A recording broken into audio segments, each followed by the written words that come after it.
Bismillahirrahmanirrahim. Assalamu alaikum.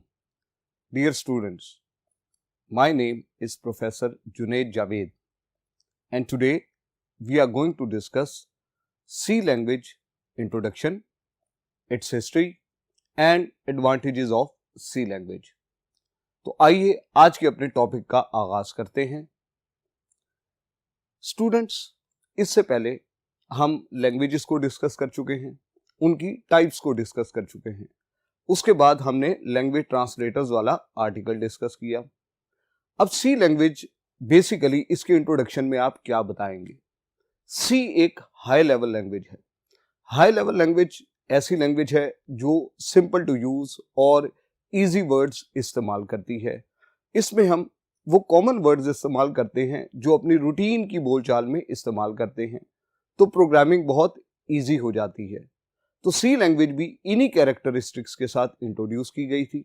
Basically सी एक general purpose programming language है। General purpose programming language का मतलब है इसमें मुख्तलिफ तरह के सॉफ्टवेयर डेवलप किए जा सकते हैं। जब ये इब्तदा में डेवलप की गई थी तो बेसिकली उसका उस वक्त मेन पर्पस था कि वो सिस्टम सॉफ्टवेयर प्रोग्राम्स को डेवलप करने के लिए बनाई गई थी। अब आप लोग फर्स्ट ईयर में पढ़ चुके हैं, सॉफ्टवेयर्स की दो टाइप्स आपने डिस्कस की थी, सिस्टम सॉफ्टवेयर और एप्लीकेशन सॉफ्टवेयर। अब सी के बारे में हमने एक बार डिस्कस की है कि it was originally developed to write system software. System software कौन से सॉफ्टवेयर होते हैं? ऐसे सॉफ्टवेयर जो कंप्यूटर के हार्डवेयर को कंट्रोल करने के लिए बनाए जाते हैं और इनकी मदद से आप कंप्यूटर के हार्डवेयर को ऑपरेट कर सकते हैं। बेसिक सिस्टम सॉफ्टवेयर्स के अंदर ऑपरेटिंग सिस्टम, डिवाइस ड्राइवर और यूटिलिटी प्रोग्राम्स शामिल हैं। तो आमतौर पर जब हम सी को डिस्कस करेंगे उसकी ओरिजिनल पर्पस के हवाले से, तो हम बताएंगे जब ये इब्तदा में डेवलप की गई तो इसका बेसिक पर्पस क्या था? It is originally developed to write system software programs. लेकिन इसमें सिर्फ सिस्टम प्रोग्राम्स ही डेवलप नहीं किए जाते, इसके अलावा it can also be use to develop application software. अब याद कीजिएगा, आपने पहले फर्स्ट ईयर में ये सॉफ्टवेयर वाला आर्टिकल पढ़ा है। सॉफ्टवेयर की दूसरी टाइप है एप्लीकेशन सॉफ्टवेयर। एप्लीकेशन सॉफ्टवेयर कौन से सॉफ्टवेयर हैं जो हम अपनी रूटीन लाइफ में इस्तेमाल करते हैं, अपनी जनरल पर्पस प्रॉब्लम्स को सॉल्व करते हैं, और हर एप्लीकेशन सॉफ्टवेयर एक खास तरह की प्रॉब्लम को सॉल्व करने के लिए डेवलप किया जाता है। जैसे MS वर्ड, ये वर्ड प्रोसेसिंग सॉफ्टवेयर है, आपकी टेक्स्ट बेस्ड प्रॉब्लम्स को सॉल्व करेगा। इसी तरह स्प्रेडशीट पड़ी होगी, ये आपकी न्यूमेरिक कैलकुलेशंस को सॉल्व करने के लिए इस्तेमाल होती है। तो बेसिकली सी में ना सिर्फ ये कि सिस्टम सॉफ्टवेयर डेवलप किए जा सकते हैं, बल्कि ये एप्लीकेशन सॉफ्टवेयर डेवलप करने के लिए भी इस्तेमाल की जा सकती है और इस्तेमाल की जाती रही है। इसके अलावा इसकी इंट्रोडक्शन में it can be used on different hardware platforms. Different तरह के हार्डवेयर प्लेटफॉर्म्स के ऊपर इसके प्रोग्राम्स चलाए जा सकते हैं लिटिल बिट मॉडिफिकेशन के साथ। तो ये एक जनरल पर्पस इंट्रोडक्शन था। जब भी आपसे सी का इंट्रोडक्शन पूछा जाए तो उसकी आप चंद एक बेसिक प्रॉपर्टीज बताएंगे कि हाई लेवल लैंग्वेज है, इसकी कमांड्स या स्टेटमेंट्स इंग्लिश लाइक हैं, ये डिफरेंट प्लेटफॉर्म्स के ऊपर चलाई जा सकती है, सिस्टम सॉफ्टवेयर के अलावा एप्लीकेशन सॉफ्टवेयर भी इसमें डेवलप किए जा सकते हैं। इसके बाद अब हम चलते हैं अपने टॉपिक के दूसरे हिस्से की तरफ, जो आता है सी की हिस्ट्री से रिलेटेड। देखें, जब भी आप किसी चीज की हिस्ट्री को डिस्कस करते हैं ना, तो हिस्ट्री डिस्कस करते हुए आप उसके माजी में चले जाते हैं कि जब ये चीज डेवलप की गई, इससे पहले कौन कौन सी चीजें इससे मिलती जुलती थी, इस चीज का आइडिया कहां से लिया गया, पुरानी चीज में क्या खराबियां थी, ये जो नई चीज डेवलप हुई ये क्या फीचर्स लेके आई। तो किसी भी चीज की हिस्ट्री डिस्कस करते हुए आप उसके माजी को डिस्कस करते हैं कि इससे पहले क्या होता रहा है। फिर आप उस चीज को डिस्कस करते हैं कि इसमें क्या क्या फीचर्स या कैरेक्टरिस्टिक्स या प्रॉपर्टीज पाई जाती हैं। फिर उसको आप उसके फ्यूचर के हवाले से डिस्कस करते हैं कि इसके बाद आने वाली डेवलपमेंट्स क्या क्या हुई हैं या हो सकती हैं। तो अब हम जब सी की हिस्ट्री का आगाज करेंगे तो पहले सी से पहले एक लैंग्वेज इस्तेमाल होती थी, बी लैंग्वेज। बी लैंग्वेज भी एक हाई लेवल लैंग्वेज थी और ये स्पेसिफिक तरह के सॉफ्टवेयर डेवलप करने के लिए इस्तेमाल होती थी। अब बी लैंग्वेज का इंट्रोडक्शन क्या है? बी लैंग्वेज को केन थॉमसन एक साइंटिस्ट था, इसने डेवलप किया था 1969 टू 70, इस एज और इस टाइम पीरियड के दरमियान ये डेवलप हुई और it provides the basis of C language. इसने सी की बुनियाद या बेस प्रोवाइड की, यानी बी लैंग्वेज से आइडिया लिया गया और एक लैंग्वेज डेवलप की गई जिसका नाम सी रखा गया। तो स्टूडेंट्स, ये टॉपिक आपसे एमसीक्यू के हवाले से भी बहुत से सवालात इसमें आ सकते हैं। आपसे पूछा जा सकता है which language was the base of C language. तो अभी आपने पढ़ा कि सी लैंग्वेज की बेसिस किसने प्रोवाइड की थी? बी ने। आपसे पूछा जा सकता है B language was developed in, तो इसका जवाब क्या होगा? 1969 टू 70। इसके अलावा आपसे पूछा जा सकता है हु डेवलप्ड बी लैंग्वेज, तो इसका जवाब क्या है? केन थॉमसन। तो इस टॉपिक को हमने इस तरह से डिस्कस करना है कि शॉर्ट क्वेश्चन में पूछा जाए, उसका जवाब भी दिया जा सके, एमसीक्यूज आए, उनका भी हमें पता हो। तो जब इस आर्टिकल को आप इस हवाले से देखेंगे तो आपको इसके एमसीक्यूज खुल के नजर आना शुरू हो जाएंगे। तो ये तो हमने इंट्रोडक्शन दिया। पहली लाइन को जब मैंने एक्सप्लेन किया तो असल में मैंने सी का पास्ट या इसका माजी डिस्कस किया कि सी से पहले ये लैंग्वेज बनी, इसने बनाई, तब बनाई और इसका काम क्या था, ये सी की बेसिस प्रोवाइड कर रही थी। अब आते हैं सी लैंग्वेज की तरफ। बेसिकली सी लैंग्वेज को डेवलप किया किसने? डेनिस रिची ने। ये एक साइंटिस्ट था। डेनिस रिची ने इसको कब डेवलप किया? 1972 के अंदर। और एक साइंस लेबोरेटरी है जहां हार्डवेयर सॉफ्टवेयर डेवलपमेंट होती है, वो है AT&T बेल लैब्स। तो इसको डेवलप किया गया AT&T बेल लेबोरेटरीज के अंदर। अब सी की फीचर्स क्या हैं? It is native language of Unix. Unix एक ऑपरेटिंग सिस्टम है। सी और यूनिक्स एक दूसरे के नेटिव हैं, एक दूसरे के क्लोज हैं, क्योंकि सिस्टम प्रोग्राम्स डेवलप किए जाते थे सी के ऊपर और उनको चलाने के लिए जो ऑपरेटिंग सिस्टम यूज होता था वो यूनिक्स का था। बेसिकली ये बात हो रही है किस वक्त की? 1972 की। आजकल तो हम जो ऑपरेटिंग सिस्टम यूज करते हैं कॉमनली वो विंडोज है, लेकिन 1972 में विंडोज का तो नामो निशान भी नहीं था। उस वक्त सी के अंदर प्रोग्राम्स डेवलप होते थे और वो चलाए किस ऑपरेटिंग सिस्टम के ऊपर जाते थे? यूनिक्स के ऊपर। इसलिए सी की एक प्रॉपर्टी है, हम कहते हैं it was native of Unix. क्यों? क्योंकि ये सी और यूनिक्स एक दूसरे के क्लोज हैं। सी में डेवलपमेंट होती थी और यूनिक्स के ऊपर इनको रन किया जाता था। It is mainly use to write system software programs. जैसे हमने पहले भी देखा, इसमें ज्यादातर इब्तदाई दौर में सिस्टम प्रोग्राम्स बनाए जाते थे जो यूनिक्स के ऊपर रन किए जाते थे। अब जब सी लैंग्वेज बनी तो इसका एक फर्स्ट वर्जन पहले इंट्रोड्यूस करवाया गया। वो फर्स्ट वर्जन जो है सी का वो कहलाता है K&R-C। ये बड़ी इब्तदाई दौर की बात है। K&R दो साइंटिस्ट के नेम से लिया गया है। K से बनता है कर्निगन और R से बनता है रिची। तो बेसिकली इसका जो फर्स्ट वर्जन था वो K&R-C कहलाया, कर्निगन एंड रिची सी। लेकिन बाद में एक ऑर्गेनाइजेशन है ANSI, American national standards institute. ANSI ने एक स्टैंडर्ड वर्जन रिप्रेजेंट किया सी का, जो फिर ऑल ओवर द वर्ल्ड यही वर्जन जो है वो एक्सेप्टेबल हुआ। तो सी का जो स्टैंडर्ड वर्जन डेवलप हुआ उसको क्या कहते हैं? उसे ANSI सी कहते हैं। इसके बाद सी के अंदर जो फर्दर डेवलपमेंट्स हुई वो फर्दर डेवलपमेंट्स में से कौन कौन सी डेवलपमेंट्स हैं? सी के बाद इसका एक ऑब्जेक्ट ओरिएंटेड वर्जन आया C++, ये आप नेक्स्ट क्लासेस में अपनी पढ़ेंगे। इसके बाद .NET और बहुत सारे प्लेटफॉर्म्स इसके लिए अवेलेबल हैं।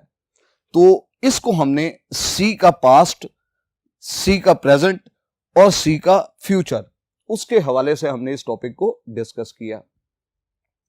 आइए नेक्स्ट पॉइंट अब हम फर्दर डिस्कस करते हैं।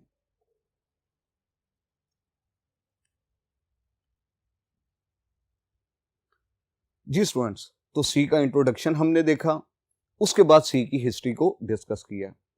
अब आइए सवाल के अगले सेगमेंट के ऊपर, यानी हमसे पूछा जाए what are the advantages of using C language. अब अभी हमने डिस्कस किया सी एक जनरल पर्पस प्रोग्रामिंग लैंग्वेज है, हाई लेवल लैंग्वेज है। अब इसके बेशुमार फीचर्स हैं जिसकी वजह से ये लर्न करने और अंडरस्टैंड करने में इजी है। अब हम इन एडवांटेजेस को वन बाय वन डिस्कस करते हैं। Number 1, system programming.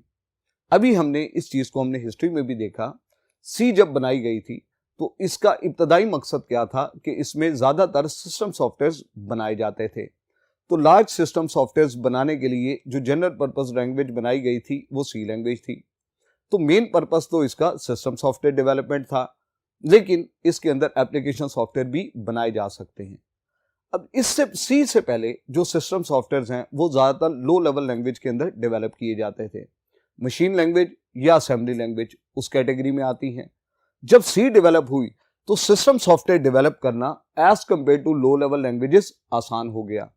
इसलिए जब हम इस पॉइंट को एक्सप्लेन करेंगे तो हम पहले इंट्रोडक्शन में बताएंगे कि it is mainly develop to write system software, कि सिस्टम सॉफ्टवेयर डेवलप करने के लिए बनाई गई थी और programmers can write system software easily in C language as compare to other low level languages, कि लो लेवल लैंग्वेजेस की बजाय सी के अंदर सिस्टम सॉफ्टवेयर डेवलप करना ज्यादा आसान। इसके बाद आइएगा नेक्स्ट पॉइंट देखते हैं, वो है प्लेटफॉर्म इंडिपेंडेंस। याद कीजिएगा जब हमने हाई लेवल लैंग्वेजेस डिस्कस की थी तो हाई लेवल लैंग्वेजेस का एक फीचर हमने डिस्कस किया था machine independence. Low level language में जो प्रोग्राम्स बनाए जाते हैं वो होते हैं मशीन डिपेंडेंट, ये उसका एक डिसएडवांटेज गिना जाता था। लेकिन हाई लेवल लैंग्वेजेस के अंदर जो प्रोग्राम डेवलप किए जाते हैं वो मशीन इंडिपेंडेंट कहलाते हैं। मशीन इंडिपेंडेंट प्रोग्राम्स कौन से प्रोग्राम्स होते हैं?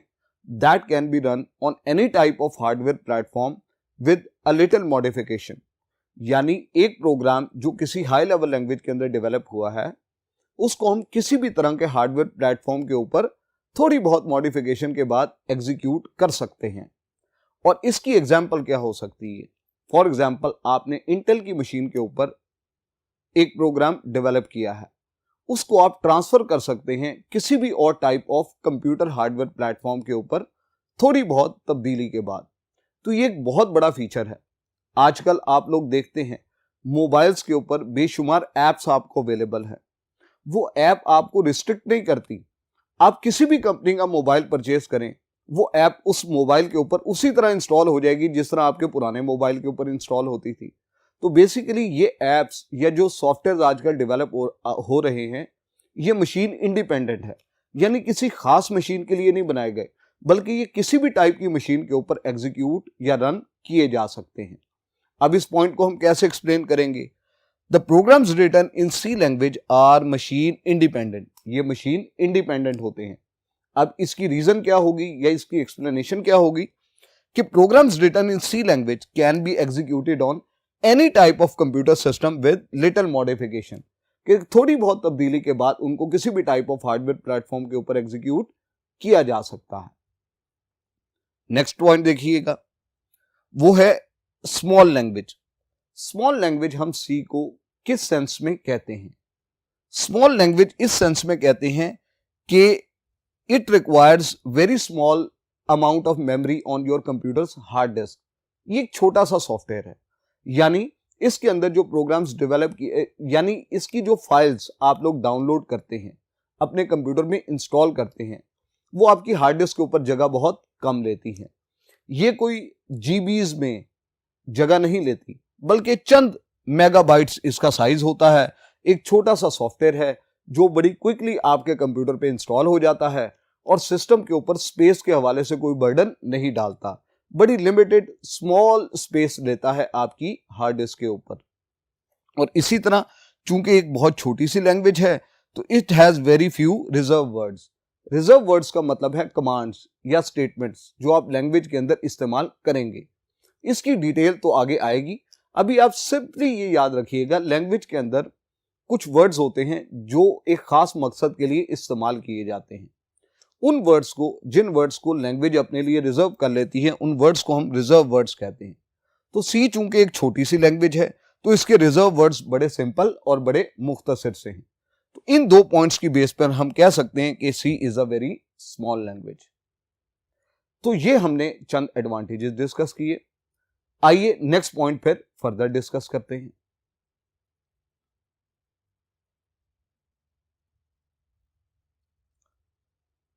जी स्टूडेंट्स, नेक्स्ट एडवांटेज देखते हैं।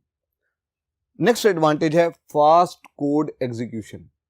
फास्ट कोड एग्जीक्यूशन का मतलब है सी अपने लिखे हुए कोड को या प्रोग्राम को बड़ी क्विकली एग्जीक्यूट करने की सलाहियत रखती है। आप आगे हम प्रोग्राम डेवलप करना सीखेंगे। आप जो प्रोग्राम लिखेंगे उस प्रोग्राम को execute with in a fraction of a second भी किया जा सकता है। आपने कोड लिखना है, सिर्फ एक की प्रेस करनी है, आपका कोड एग्जीक्यूट होगा और प्रोग्राम के result with in a fraction of a second आपके कंप्यूटर स्क्रीन पर अपीयर हो जाएंगे। तो चूंकि ये एक स्मॉल लैंग्वेज है इसलिए इसका कोड एग्जीक्यूट होने में बहुत फास्ट है। अब कोड एग्जीक्यूट करने के लिए आपने हाई लेवल लैंग्वेजेस के अंदर देखा होगा जो आप कमांड्स सी लैंग्वेज में लिखते हैं वो इंग्लिश लाइक वर्ड्स के ऊपर मुश्तमिल होती हैं। अब ये English like words computer understand नहीं कर पाता, इसके लिए हाई लेवल लैंग्वेजेस में ट्रांसलेटर्स इस्तेमाल होते हैं और लास्ट आर्टिकल में हमने ये ट्रांसलेटर्स ही डिस्कस किए थे और वहां हमने देखा था कि सी लैंग्वेज के प्रोग्राम को ट्रांसलेट करने के लिए जो ट्रांसलेटर इस्तेमाल होगा वो कंपाइलर कहलाता है। तो सी का जो कंपाइलर है वो इसके सोर्स कोड को ऑब्जेक्ट कोड में बहुत क्विकली कन्वर्ट कर देता है, इसलिए सी लैंग्वेज के बने हुए प्रोग्राम्स रन होने में बहुत फास्ट होते हैं। तो इसको हम किन अल्फाज में एक्सप्लेन करेंगे कि C code executes very quickly, बड़ी क्विकली इसका प्रोग्राम एग्जीक्यूट हो सकता है। उसकी वजह क्या है कि इसका जो कंपाइलर है कन्वर्ट करता है सोर्स कोड को ऑब्जेक्ट कोड में बहुत शॉर्ट पीरियड ऑफ टाइम में, इसलिए प्रोग्राम एग्जीक्यूशन फास्ट होती है। नेक्स्ट पॉइंट देखिएगा, वो है फ्लेक्सिबल कोड्स। फ्लेक्सिबल कोड्स किनको कहते हैं स्टूडेंट्स? ऐसे कोड्स जिनको चेंज करना फ्यूचर रिक्वायरमेंट के मुताबिक आसान हो, ऐसे कोड्स को हम फ्लेक्सिबल कोड्स कहते हैं। आप अक्सर ये बात सुनते होंगे, यार ये बंदा बड़ा फ्लेक्सिबल है या ये चीज बड़ी फ्लेक्सिबल है। तो फ्लेक्सिबल ऐसे इंसान को कहते हैं जो अपनी नेचर को मुख्तलिफ लोगों के मुताबिक ऑटोमेटिकली चेंज कर लेता है, एडजस्ट कर लेता है। तो सी के प्रोग्राम्स या कोड्स बड़े फ्लेक्सिबल होते हैं, यानी आप अपनी मर्जी के मुताबिक इनको चेंज कर सकते हैं या एडजस्ट कर सकते हैं। फॉर एग्जाम्पल, मैंने एक छोटा सा प्रोग्राम लिखा जो दो नंबर्स का सम कैलकुलेट कर रहा है, यानी ऐड कर रहा है। अब इस प्रोग्राम के लिए मुझे 5-6 स्टेटमेंट्स लिखनी पड़ेंगी। अब मुझे कोई कहता है यार ये एडिशन वाला प्रोग्राम है, इसको जरा सब्ट्रैक्शन वाले प्रोग्राम में चेंज कर दो, तो मेरे लिए बहुत ही सिंपल होगा, सिर्फ एक आध स्टेटमेंट को चेंज करना पड़ेगा और वो प्रोग्राम जो ऐड कर रहा था मल्टीप्लाई करना शुरू कर देगा, सब्ट्रैक्ट करना शुरू कर देगा, डिवीजन परफॉर्म करना शुरू कर देगा।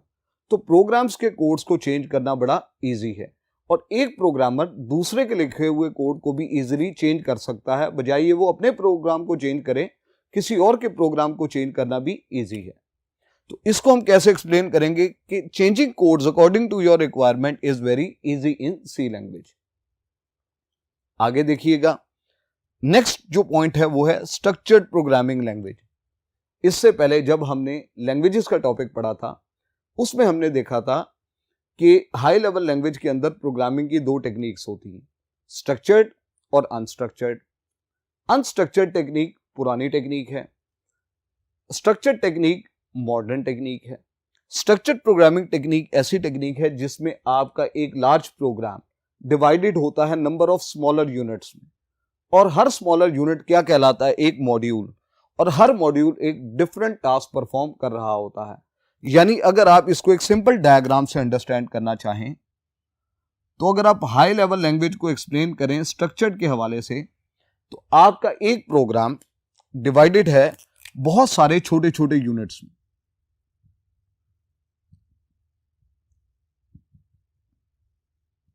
ये स्मॉलर यूनिट्स जो हैं ये क्या कहलाएंगे? They are known as modules. ये मॉड्यूल्स हैं, हर मॉड्यूल एक डिफरेंट टास्क परफॉर्म कर रहा है।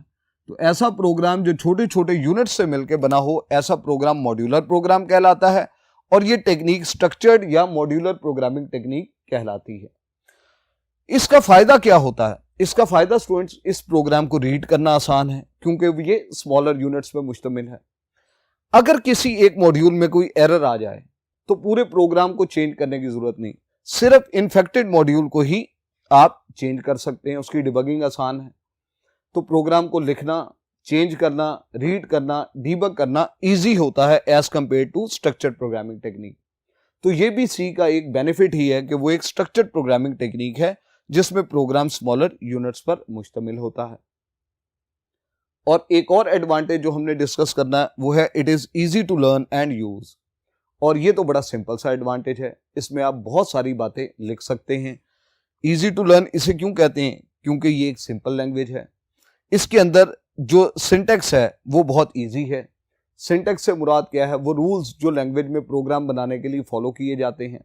तो it has very easy syntax और it does not require any detailed knowledge of computer architecture. Program develop करने के लिए जैसे लो लेवल लैंग्वेजेस में आपको कंप्यूटर आर्किटेक्चर की एक डिटेल्ड नो हाउ होनी चाहिए थी, हाई लेवल लैंग्वेज यानी सी में वो डिटेल्ड नॉलेज आपको कंप्यूटर आर्किटेक्चर की रिक्वायर्ड नहीं है। तो स्टूडेंट्स, ये हमारा आज का टॉपिक जिसमें हमने सी का इंट्रोडक्शन, इसकी हिस्ट्री और इसके एडवांटेजेस को डिस्कस किया। उम्मीद है आपने इस लेक्चर को ध्यान से सुना होगा और इसको अंडरस्टैंड किया होगा। नेक्स्ट लेक्चर तक के लिए मुझे इजाजत दीजिएगा। अपना बहुत ख्याल रखिएगा। अल्लाह हाफिज।